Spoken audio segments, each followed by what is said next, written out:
Hey everybody, welcome to DBS Films Podcast. My name is Kevin. With me as always is my brother Brendan. Together we make movies with the DBS Films. In today's episode, we are going into what we would change for Horror in the Forest 2.0. I guess Into the Forest 3.0 technically. But in these episodes, we like to take a look at our now finished movie, Horror in the Forest, essentially review what we would do because we always mention as filmmakers, taking a look at your project, seeing it on the timeline, seeing it out there, uploading it, getting feedback, getting reviews, that's by far the best thing you can do to improve as a filmmaker. So we're going to basically take this episode to highlight what we would do with a similar style budget. And then our next episode on Thursday this week, we're going to talk about if we basically had an unlimited budget, where we would take this concept. As always, be sure to take a look at our movie online. Horror in the Forest means the world to us. Any rental and review really allows us to keep doing what we love doing, which is making movies for our fans with our fans. Also, be sure to take a look at our Discord channel online, because if you go ahead and join the Discord community, you have the ability to audition for our movies and be in the process with us as well. So I think the first thing I kind of want to just hop right into is why we do this process and why we think it's so beneficial. A lot of indie filmmakers out there, they typically make one movie. Usually most indie filmmakers, I would say, never end up making a movie, just because it's such a huge burden and hurdle to get over. You're still a filmmaker if you're making things, so that doesn't mean you have to be a feature filmmaker to be considered a filmmaker. But what we find is it's usually one, maybe two, and then that's pretty much it. And we think that's a huge issue when it comes to developing as a filmmaker, because if you think of any other kind of art or skill or talent, you basically need reps, and you don't really get a completed rep until you finish that movie and upload it. So you want to kind of talk about why, after we're finished with the movie, we usually, no matter what, look back at it and go, oh man, this is what we should have done. Yeah, it's just much easier to see your mistakes when you have a finished product.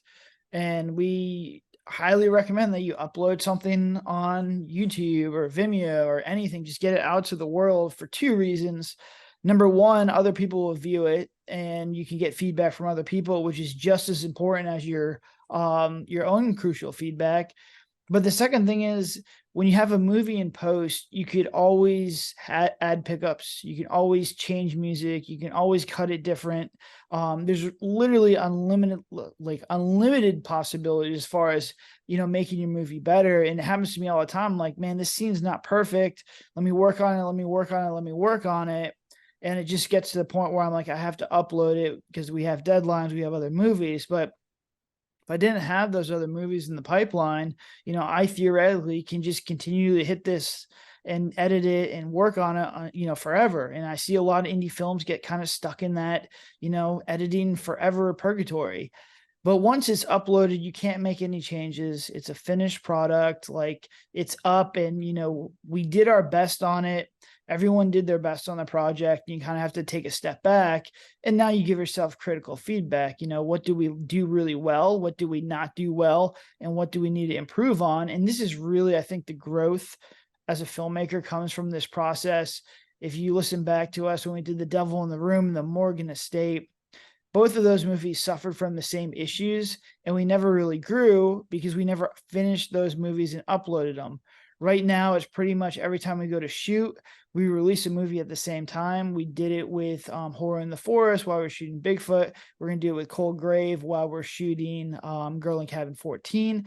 So we are still one movie behind, but I'm getting enough data. I'm getting enough feedback. I'm learning enough from, uploading that last movie to not make the same mistakes and to get better as a filmmaker. That's definitely the case. And I mean, there still is that lag, as you mentioned. And I'd also say Into the Forest and The Hunt and The Suicide House fell victim to the same issues, which again was us not specifying those plot. So before we talk about details, I think a good thing to start is just kind of overall. So I'll let you kick it off. Overall, what do you think we did really well with this one? And what do you think we could improve? I think the acting on this one was our by far our best one. I was really happy with all the actors' performances. I thought they did a great job. And then obviously pacing. We're really trying to get good pacing all the way throughout this movie. And I think that this one really, showcases that pacing. There are some times when it slows down a little bit, but those slowdowns are important. They build the plot, they keep it moving. I mean, I think you could say a lot of things about this movie, but really, I don't think you can say it's boring. I think it captures your attention right away with a strong hook. I think it keeps your attention and everything's, moving forward. And we really spent a lot of time trying to make, the characters go on a journey, consistently moving forward, moving in different locations, kind of trying to solve this mystery all the way through. And I thought we did a great job of that. It did feel like a journey, and I think we did such a good job of it. It kind of left the ending just a little bit flat because you wanted them to really either get some kind of reward or just kind of break through and, have like a really good climax. And I think that feedback that we got is just a testament of how well we took our heroes on a hero's journey. And I think this is the first movie where we actively had them moving, and I felt like I was with them, and I felt like they were actually really trying to work to get to, their final end goal. So I definitely agree with those two areas. I think the big positives, in my opinion, are the acting and just mainly the character development. I think what was different with this one, and something that we've since leaned into a bit more, is the pre-production element, working with the actors to kind of get them closer to what they would actually say. It's very interesting in having our DBS spotlights. Shout out to Billy right now, because a lot of times when we talk to the actors about this, they mention how much they enjoyed that process of basically fleshing out the character together. And I think that's where you get the more natural performance. And I think since then, we've kind of continued to do that. Because I mean, you look at the characters that we have, they typically are a lot more fleshed out. I'd say specifically the Bigfoot Project. I think we did a lot of work on that one as well, too. When it came to areas that were lacking, I would agree as well. I think the ending climax, just we almost need to learn how to shift gears up more. And I think we did it with the Bigfoot Project. I'm Cold Grave, I think we might have potentially suffered a little bit more, but I think it's got a better, juicier hook to it in the sense of like how it kind of all plays out. So I think I'm curious to see again how that will play out. But I really think with the stakes and everything, we finally learned how to shift gears. And because of the pacing being so well, we're kind of caught in that same one, I feel like, for a long time. So I do agree in kind of the climax, specifically after like the ritual scene and everything, you're just kind of so hyped up that you don't either really get to shift down and then shift up. And then I think another thing, again, for me, I just, and I think we've definitely stepped it up over the next two ones, is like the special effects and stuff like that. Not that it's bad or anything there, but just it's a horror movie. You got to kind of go over the top, lean heavier into it. And I think, that's what we're seeing with the next one. So that being said, with this episode, we really want to take the same concept that we already, really have here, talk about how we'd make it within the same indie level budget. And I think we've already had some dialogues with it, but, correct me if I'm wrong. I think the big one is we're going to lean into Nelson and that whole character development. And instead of making it a witch, make it more of a missing persons Casey Morgan story thriller than there is a witch in the woods found footage movie. And correct me if I'm wrong, but I feel like that would be the way that we take it. Yeah, if I was going to do this one again, one of the big issues that we have is just immediately people are like Blair Witch, and immediately they just compare the movie to Blair Witch, which is almost impossible to beat. That's one of the greatest horror movies of all time. It was an experience. It was crazy. Like, you do not want to be compared to that. And it sucks because that's not our competition. Our competition is, under $50,000 indie horror movies. And I think this one stands up very well in that area. But for the most part, people just immediately see Blair Witch and they get upset and they give it a 1 star. So I think you have to kind of have a creative way to kind of get around that. And I think, what you said is correct. I think, going from Into the Forest 1 to Into the Forest 2, Horror in the Forest, this movie, we wanted to lean on Nelson. I'd lean on him even more. I'd have him really just come out and hire the documentary crew to tell his side of the story.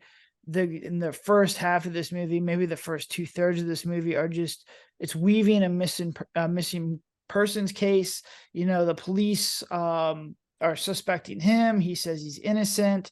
He's going to do all this stuff and basically just trying to solve where this missing girl went. And then at the end is, when he takes him out there at the spot, and kind of keep that similar, with just a better climax, a better ending on there, I think would do it. So I think you can do it. but I would market this as a missing persons case, a mystery movie. And then the twist is that, oh, it's not, what happened to him is he's telling the truth.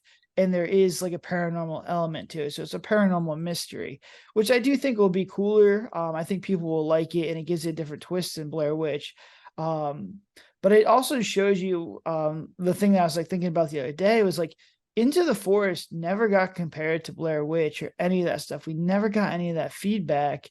And it just shows you, you know, most indie films just never get the visibility to actually hit like the mainstream or the larger audience. And then that's when the feedback really comes in, because obviously we're compared with the top 50 movies on Amazon right now.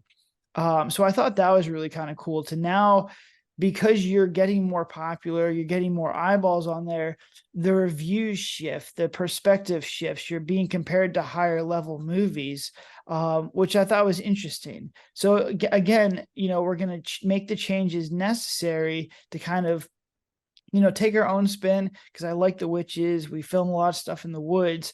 I think it's got to be different. It's got to come from a different angle. And I'm going to be curious to see if we ever do this, the difference in reviews from this one to the other movie, when we kind of make it more paranormal mystery, as opposed to, hey, we're going to go out in the woods and, try and clone Blair Witch, essentially. Yeah, I will say what's really interesting too is we're part of a big found footage group online. Huge shout out to them. Again, that Facebook found footage group is absolutely amazing. Great indie filmmakers out there, great people. And you did not see the Blair Witch comparison coming from them. Like I'm trying to, of the hundreds of comments we got, most people, they watched the movie and they basically gave their feedback on it. The Blair Witch comments, though, were coming from basically that mass appeal. So I think what happened is people saw Forest Witch, found footage has to be Blair Witch. And this is, again, what we talk about when it comes to filmmaking. Unlike any other art, that'd be like, oh, guitar. I've heard guitar before. Like these guys are just, doing this chord again. So I think it's something that you do end up facing as a filmmaker. And I think the more you do kind of get to the mainstream, the less of a wiggle room you're going to get there. I'm curious on the direction that you would take it, because in my head, similar on the same budget, I would take this story and I think I would really spend the first, maybe start off with a clip of Casey and Nelson missing. I think that's something we talked about, is you can kind of establish them right away.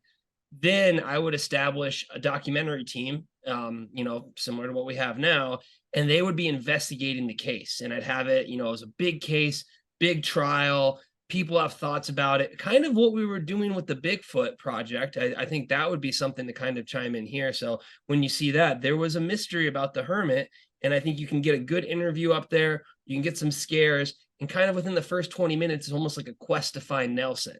Then when you find Nelson, you get his side of the story, and then he basically brings them out to the forest. So I think almost just kind of clarifying and solidifying the intro would be that only difference. What are kind of your takes on the intro and kind of the first 20 minutes if you change anything on the same budget we have?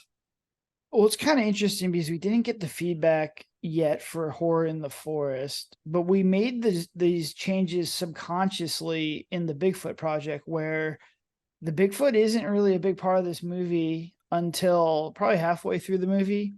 Basically, they're out there trying to find this one guy, the Jeb McCoy guy, and his whole story was, hey, they accused him of killing his wife. He didn't kill his wife. It was Bigfoot. And that's kind of like what the direction we'd go with this one. And it was just kind of a self-calibrating, because we've made a lot of these movies, and, having watched this, I was like, this is just more entertaining to me. It's more of a mystery. We can do more with it. But I really think with this one, you just got to start it off hot with Nelson. He's got to be in this thing all the way through. Jim did such a good job, and that's such a unique character that I think you can carry it.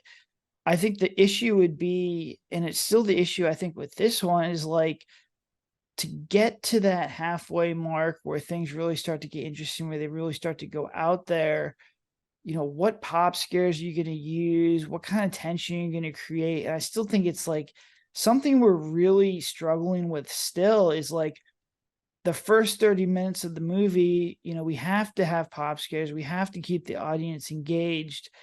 How do we do this with, scares and stuff that relate to the movie. And I think Horror in the Forest, yeah, you get a shotgun scare, yeah, you get a light bulb to fall.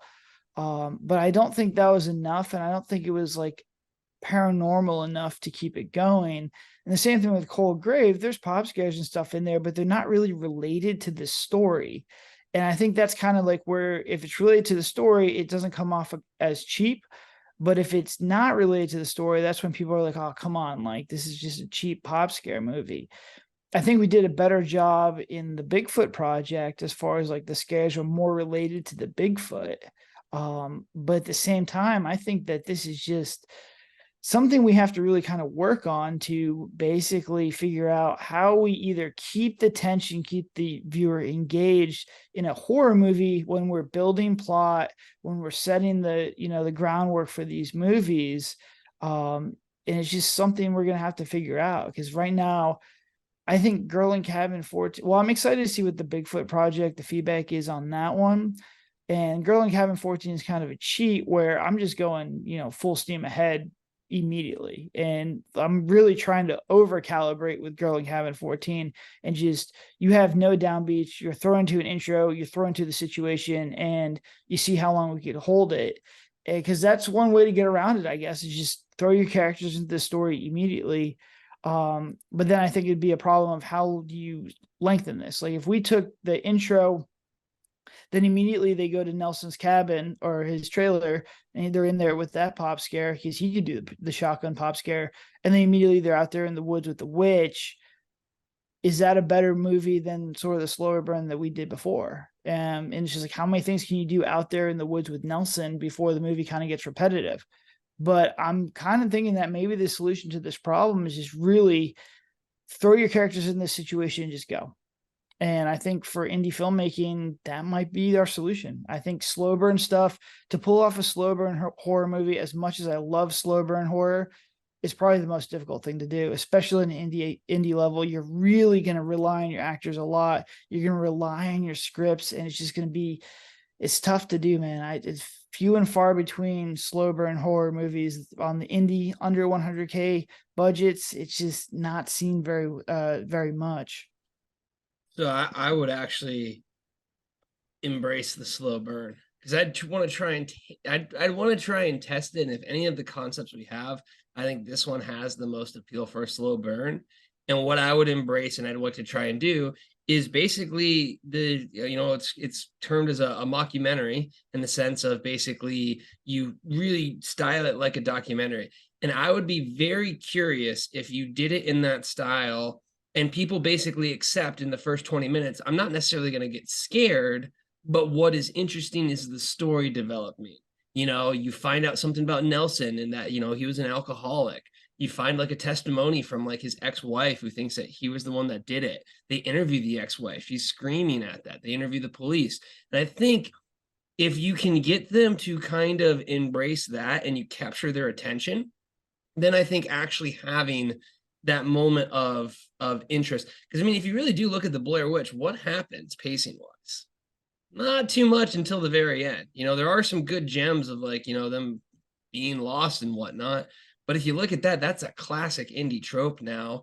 And I mean, whether it's because it's been done before, so it's no longer hitting, and maybe it hit in the moment, but I just think the pure atmosphere that the Blair Witch crafted because of the marketing, if you can capture their attention within the story in that first 20 minutes, then you can hit them with it.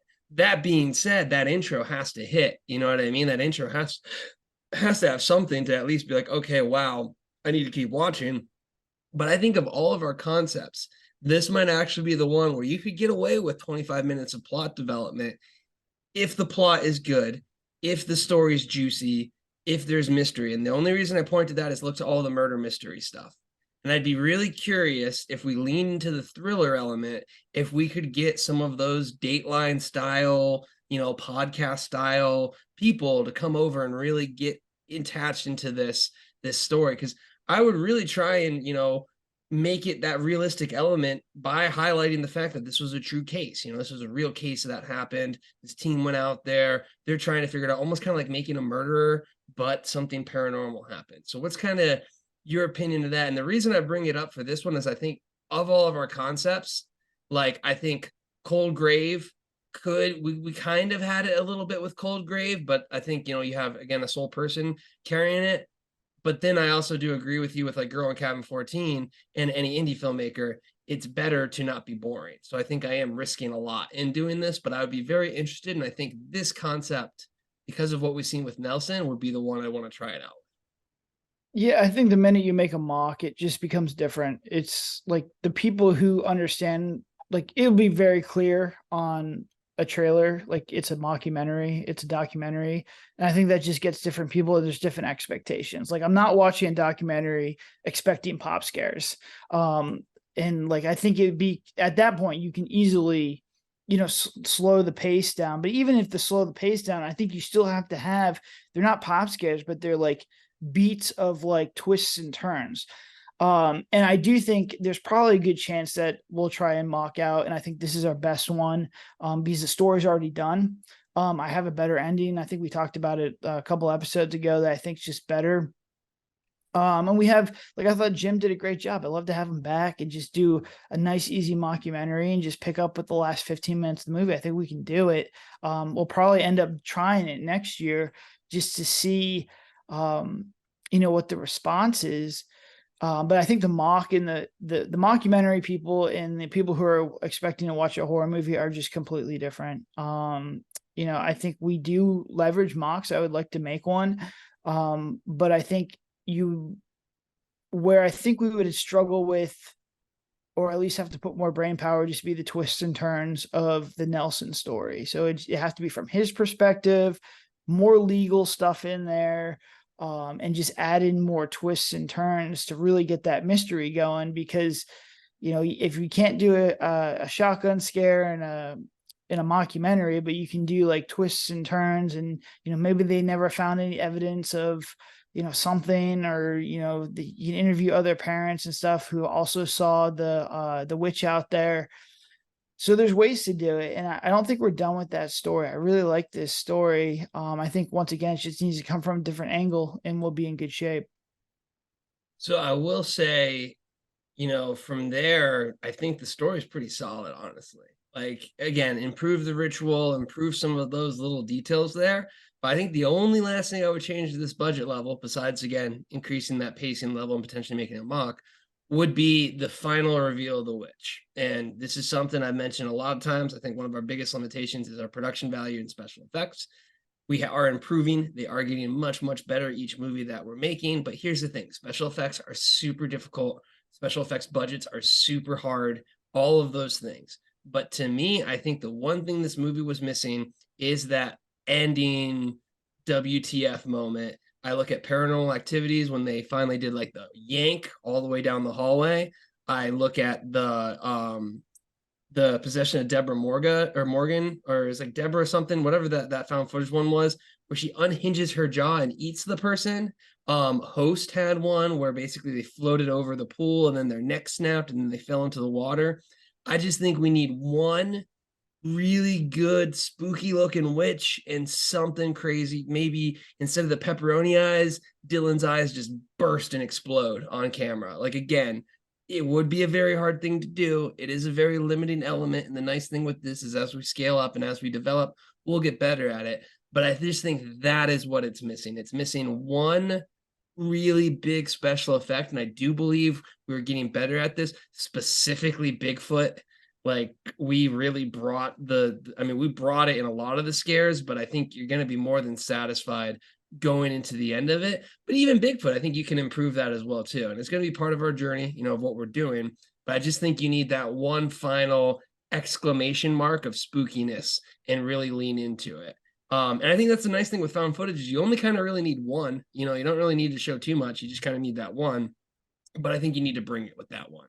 And I think the movies that are some of the higher recommended found footage ones, if you take a look at that ending, there usually is one or two really good effects. And I'd wager it's probably like 60 to 70% of the budget was in those last shoots in those scenes. Yeah, I wouldn't change the witch because I do like it kind of like hidden a little bit where you use your imagination. I think the dark shadow thing's fine. But I do agree with you. I think we should have kept all three characters alive for a little bit longer and really like messed them up. Like the Bigfoot stuff where they're like filleted is really cool. They're missing arms, the eyes are falling out. Would be really cool. I think like we have to kind of figure out like what the witch, like maybe some kind of torture lore in there of like people found like just with their skin melted off or something, and just do something really gnarly. Because we have like the cool body suits where it's just like the person's filleted.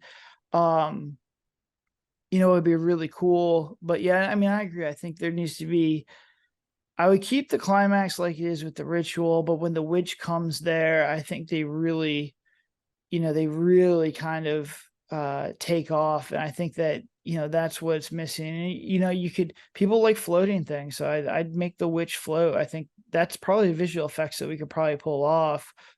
We just need to kind of figure it out.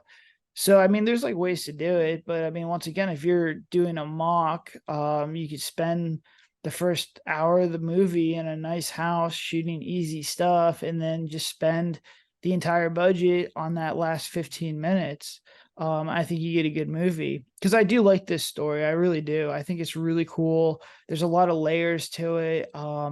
It's just we're just up against the Blair Witch, man. And that's such a phenomenal movie. It was such a force of nature that it's not even fair for us to be, in the same realm of that thing. I'd rather be up against Top Gun and these other ones that we've competed against, because the Blair Witch, man, like that's a top 10 horror movie for a lot of people, and you're just not going to move that thing.